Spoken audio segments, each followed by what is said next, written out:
اللہ کریم نے ارشاد فرمایا وَقَضَىٰ رَبُّكَ أَلَّا تَعْبُدُوا إِلَّا إِيَّاهُ وَبِالْوَالِدَيْنِ إِحْسَانًا۔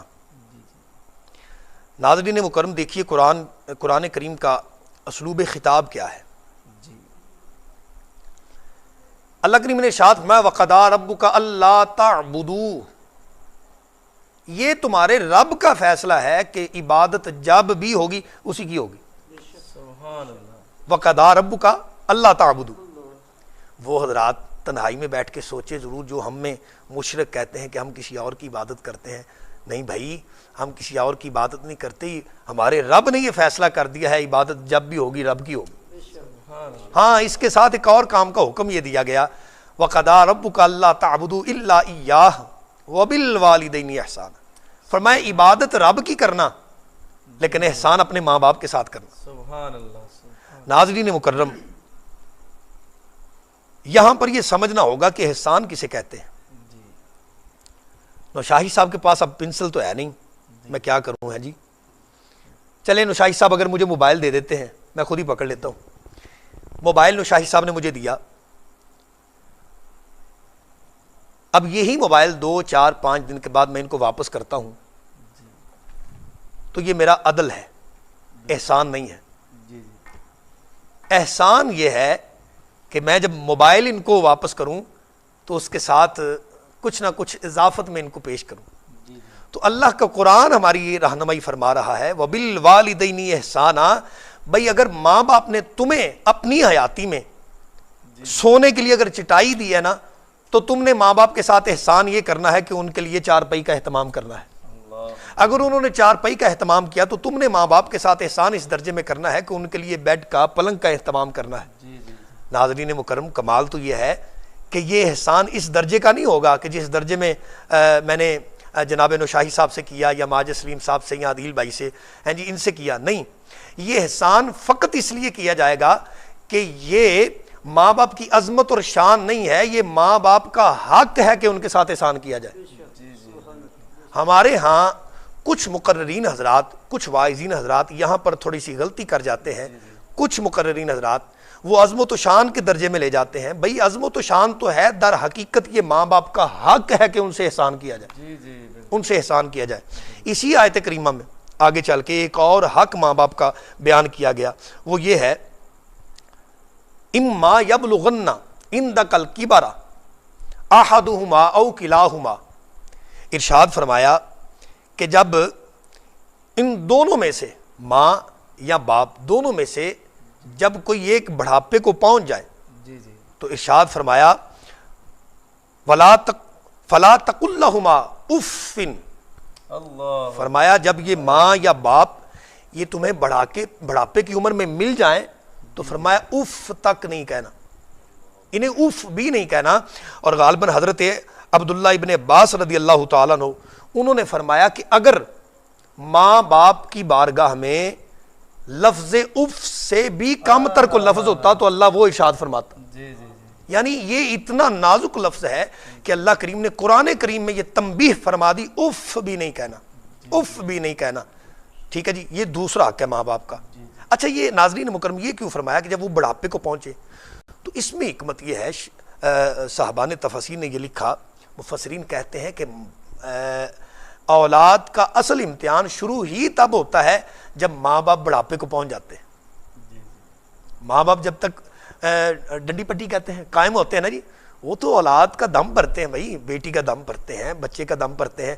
اگر آپ اجازت دیں تو یہاں پر ایک واقعہ میں شیئر کروں ناظرین کے ساتھ۔ اللہ اکبر، اللہ اکبر، اللہ اکبر۔ ایک بزرگ تھے، تو وہ جب بھی کوئی کام کہتے تھے نا ناظرین مکرم، تو وہ اپنے شاگردوں سے کہتے یا اپنے مریدوں سے محبین سے کہتے۔ تو وہ ایک ہی بیٹا تھا ان کا بیٹھا ہوا، تو کبھی انہوں نے کہا نہیں تھا اسے کوئی کام۔ تو ایک دن خادم خاص نے عرض کیا حضرت جی آپ کمال کرتے ہیں، کبھی اپنے بچے کو آپ نے کوئی کام نہیں کہا۔ اللہ اکبر۔ تو وہ بزرگ رو پڑے، تو کہا یار میں ڈرتا ہوں کہ میں اپنے بچے کو کوئی حکم دوں اور میرا بچہ بے خیالی میں انکار کر دے اور انکار کر کے جہنم کا حقدار نہ ہو جائے۔ تو فرمایا میں ڈرتا ہوں، میں اس لیے اپنے بچے کو حکم نہیں دیتا۔ اتنا دم بھرتے ہیں ماں باپ اپنے بچوں کا۔ تو عرض میں یہ کر رہا تھا کہ اولاد کا اصل امتحان ہی اس دور میں چل کے شروع ہوتا ہے جہاں پر ماں باپ بوڑھے ہو جاتے ہیں. تو فرمایا اس وقت اف بھی نہیں کہنا. یہ دوسرا حق ہے ماں باپ کا. یہ عظمت و شان تو ہے ہی، در حقیقت یہ ماں باپ کا حق ہے دوسرا. اب تیسرا حق کیا ہے ماں باپ کا، وہ سماعت کیجئے. اسی آیت کریمہ میں خالق کائنات نے ارشاد فرمایا ولا تنہرہما، انہیں جھڑکنا نہیں، انہیں جھڑکنا نہیں. وہ جو مرضی کرتے رہیں، جھڑکنا نہیں، جھڑکنا نہیں، جھڑکنا نہیں. ہمارے بادشاہ حضور فرمایا کرتے ہیں کہ جس طرح بچے کی اٹکیلیاں دیکھ کر تم مسکراتے ہو نا، انجوائے کرتے ہو، کبھی کبھی اگر ماں باپ تمہیں بڑھاپے میں مل جائے نا تو ان کی یہ جو ادھر ادھر کی حرکتیں دیکھ کے بھی انجوائے کرنا شروع کر دیا کرو. تنہرہما، جھڑکنا نہیں انہیں، بس انجوائے کرنا. اچھا یار ہیں جی. یہ تیسرا حق ہے ان کا. عظمت و شان تو ٹھیک ہے لیکن در حقیقت یہ ان کا حق ہے تیسرا کہ ان کے آگے جھڑکا نہ جائے انہیں، اور اس انداز میں ان سے بات نہ کی جائے. پھر فرمایا وَقُلْ لَهُمَا قَوْلًا كَرِيمًا، جھڑکا نہ جائے تیسرا. چوتھا حق یہ ہے کہ جب تمہیں بات کرنے کی ضرورت پیش آئے نا تو قول کریم کے ساتھ بات کرنی ہے. ناظرین مکرم، یہاں پر میں پسند کرتا ہوں کہ میں کریم کی ڈیفینیشن بھی کر دوں ذرا. ہو اللہ، ایک ہوتا ہے سخی اور ایک ہوتا ہے کریم. سخی اسے کہتے ہیں کہ دروازے پہ دستک ہوئی، پھیلے ہوئے ہاتھوں کو حقارت سے نہ دیکھ، ہر شخص کی چوکھٹ پہ گداگر نہیں آتے، لیکن جب آ جائے نا تو سخی کا یہ کام ہے، وہ جیب میں ہاتھ ڈالتا ہے، 100 روپے نکلتا ہے، 10 روپے جیب میں رکھتا ہے، 90 دے دیتا ہے. اسے سخی کہتے ہیں. اور کریم اسے کہتے ہیں کوئی آ جائے نا 100 کا 100 ہی دے دیتا ہے. تو فرمایا وَقُلْ لَهُمَا قَوْلًا كَرِيمًا، تیرے پاس مہربانی کے، تیرے پاس رحمت کے، تیرے پاس شفقت کے جتنے بھی لفظ ہوں سارے ماں باپ کی بارگاہ میں پیش کر دیں. سارے کے سارے لفظ ماں باپ کی بارگاہ، بلکہ ان کی ذات پاک پر نچھاور کر دے سارے لفظ. وَقُلْ لَهُمَا قَوْلًا كَرِيمًا، اس کریمی کے ساتھ ان سے بات کر. یہ ہوا چوتھا حق ماں باپ کا. پانچواں وَخْفِضْ لَهُمَا جَنَاحَ الذُّلِّ مِنَ الرَّحْمَةِ. اللہ اکبر، اللہ اکبر. پانچواں یہ ہے کہ جب تو ان کے سامنے جایا کرے تو اکڑ کے نہیں، بلکہ یہ دونوں کندھے جھکا کے، جناح الذل من الرحمہ، عاجزی اور انکساری کا پیکر بن جا ان کی بارگاہ. عاجزی اور انکساری کا پیکر بن.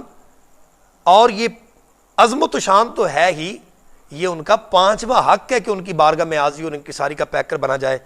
ناظرین مکرم، جو دین اسلام ہمیں ماں باپ کے حضور عاجزی اور انکساری کا درس اس درجے میں دے رہا ہے، وہ رب رسول کی بارگاہ میں کس درجے کی عاجزی کا تقاضا کرتا ہوگا.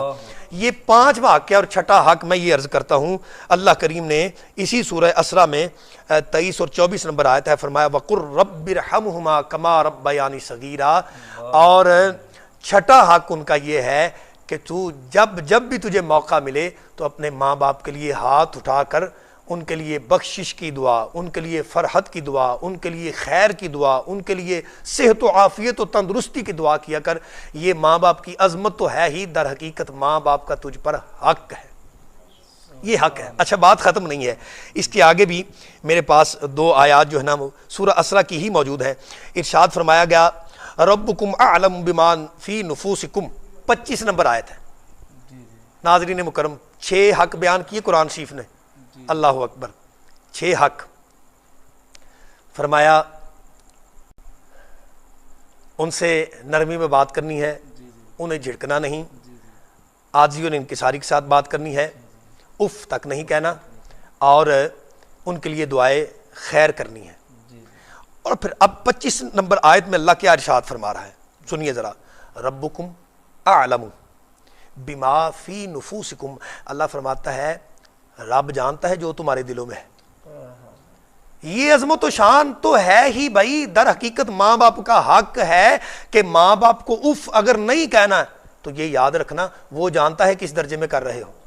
اگر ماں باپ کے ساتھ عاجزی اور انکساری کا معاملہ ہے تو رب جانتا ہے کس درجے میں کر رہے ہو. اگر ماں باپ کے ساتھ جو قول کریم سے بات کر رہے ہو تو رب جانتا ہے کس درجے میں کر رہے ہو.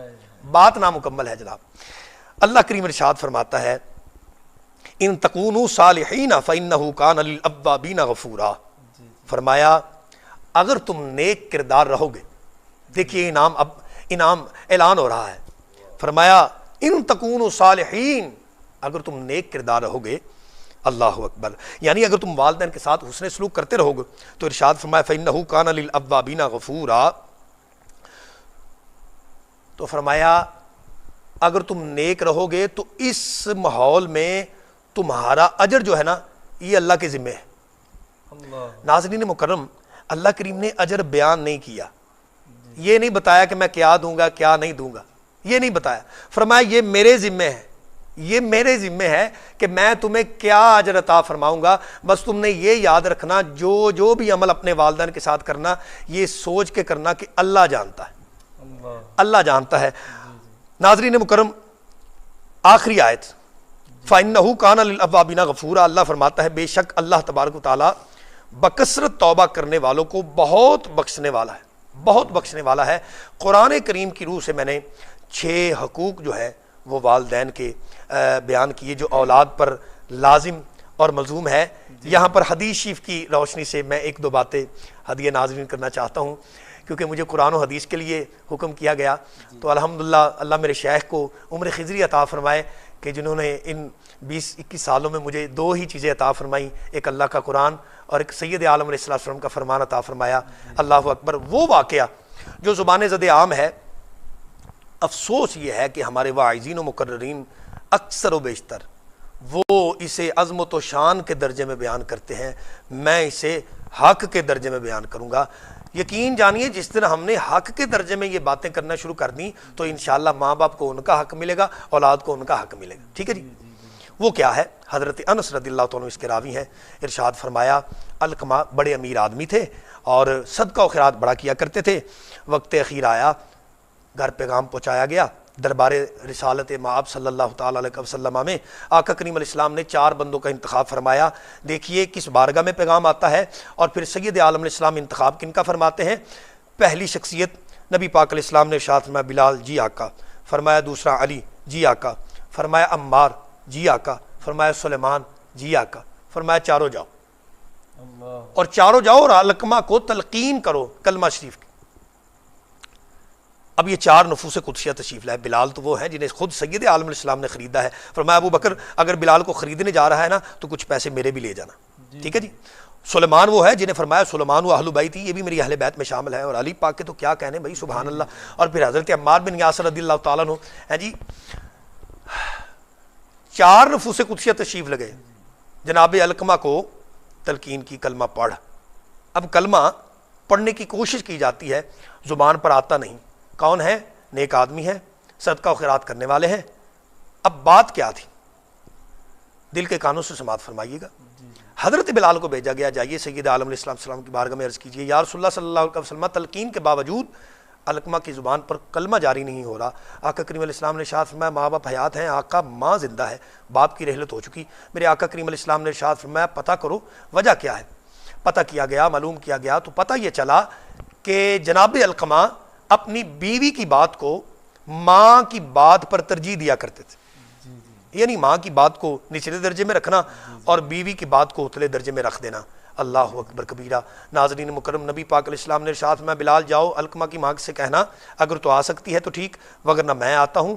جب پیغام پہنچا علقمہ کے پاس تو علقمہ کی اماں جان روتی ہوئی، وارے میرے مقدر مجھے نبیوں رسولوں کے تاجدار نے بلایا ہے۔ جناب لاٹھی پکڑی اور جناب آسے کے سہارے دربار رسالت مآب علیہ السلام میں حاضر خدمت ہوئی۔ کریم آقا علیہ السلام نے ارشاد فرمایا دیکھ میں تجھ سے یہ تقاضا کرتا ہوں اسے معاف کر۔ عرض کیا یا رسول اللہ صلی اللہ علیہ وسلم، مجھے دکھ بڑا دیتا رہا، اپنی بیوی کے سامنے مجھے جھڑک دیتا رہا ہے اور مجھے شرمندہ کر دیتا رہا، اور اپنی بیوی کی بات کو وہ سنبھالا دیا کرتا تھا۔ کریم آقا علیہ السلام نے ارشاد فرمایا تو معاف کرتی ہے کہ نہیں؟ آقا نہیں، میں بہت دکھی ہوں، میں بہت دکھی ہوں، بہت دکھی ہوں۔ سید عالم علیہ السلام نے ارشاد فرمایا بلال جی آقا فرمایا یوں کرو لکڑیاں جمع کی جائیں، لکڑیاں جمع کی۔ یہ دیکھیے نبی پاک علیہ السلام کا حکمت برا انداز، ہمارے بزرگوں نے لکھا ہے کتابوں میں الدین الحکمہ، دین حکمت عملی کا نام ہے، بلکہ قرآن نے فرمایا ادعو الی سبیل ربک بالحکمت والموعظۃ الحسنہ، لوگوں کو اللہ کی طرف بلاؤ مواعظ حسنہ کے ساتھ اور حکمت عملی کے ساتھ۔ اور کیا کہنے رسول کائنات علیہ افضل الصلاۃ والتسلیم کے کریم آقا علیہ السلام نے ایسی حکمت عملی اپنائی، فرمایا آگ لگا دی جائے، آگ لگا دی گئی۔ فرمایا جاؤ علقمہ کو اٹھاؤ لا کر آگ کے اندر پھینکو۔ جب ماں نے سنا نا تو کلیجہ منہ کو آیا، یا رسول اللہ یہ کیا کرنے لگے؟ فرمایا میں اپنے غلام کو جہنم کی آگ میں جلتا ہوا نہیں دیکھ سکتا۔ عرض کیا یا رسول اللہ آپ جہنم کی آگ میں جلتا نہیں دیکھ سکتے، میں دنیا کی آگ میں اسے جلتا ہوا دیکھ نہیں سکتی۔ یا رسول اللہ آپ گواہ رہیے، آپ کے یہ غلام گواہ رہے، آپ کا رب گواہ رہے، میں نے معاف کر دیا۔ قربان جائے سید عالم علیہ السلام پر۔ نبی پاک علیہ السلام نے ارشاد فرمایا بلال بات سن، جی آقا۔ فرمایا قریب آ، جی آقا حکم ہو۔ فرمایا جا ذرا دیکھ علقمہ کی زبان پر کلمہ جاری ہوا ہے کہ نہیں، ہو سکتا ہے کہ میری موجودگی کی وجہ سے علقمہ کی ماں نے کہہ دیا ہو میں نے معاف کیا ہو، چل کے دیکھ ثبوت ملتا ہے کہ نہیں۔ یہاں میری بارگاہ میں کھڑے کھڑے ماں نے معاف کیا ہے، چل کے دیکھ علقمہ کی زبان پر کلمہ جاری ہوا ہے کہ نہیں۔ ناظرین مکرم، حضرت بلال حبشی رضی اللہ تعالیٰ جب پہنچے تو حضرت علقمہ رضی اللہ تعالیٰ کلمہ پڑھ رہے تھے۔ میں فیصلہ کن حدیث پاک اس کو ہی مکمل کر دیتا ہوں۔ سید عالم علیہ السلام نے جب کلمہ شریف پڑھ لیا، آقا کریم السلام خود تشریف لائے۔ تجہیز و تکفین کے معاملے سے فراغت کے بعد نبی پاک علیہ السلام قبر علقمہ پر کھڑے ہو گئے۔ ارشاد فرمایا صحابہ یاد رکھو، آنے والے لوگوں کو بتا دینا، جو ماں باپ کا گستاخ ہے اس پر اللہ کی لعنت ہے، اور یاد رکھو وہ جنت تو دور جنت کی خوشبو بھی نہیں سونگ سکتا، خوشبو بھی نہیں سونگ سکتا وہ جنت کی جو ماں باپ کا گستاخ ہے۔ ناظرین مکرم، آج کی یہ نشست ہم نے اس لیے رکھی تھی کہ ہمارے وہ دینی بھائی جو اپنے ماں باپ کے حقوق سے ناآشنا ہیں، اور ہماری وہ مائیں اور ہمارے وہ باپ بجا لوگ جو ہیں جو اپنی اولاد کے حقوق سے ناآشنا ہیں، کم از کم دین مصطفیٰ کریم علیہ الصلاۃ والتسلیم کا یہ خوبصورت پیغام ان تک پہنچا دیا جائے۔ اور اس آرزو اور اس تمنا کے ساتھ کوئی آیا لے کے چلا گیا، کوئی عمر بھر بھی نہ پا سکا، میرے مولا تجھ سے گلا نہیں، یہ تو اپنا اپنا نصیب ہے۔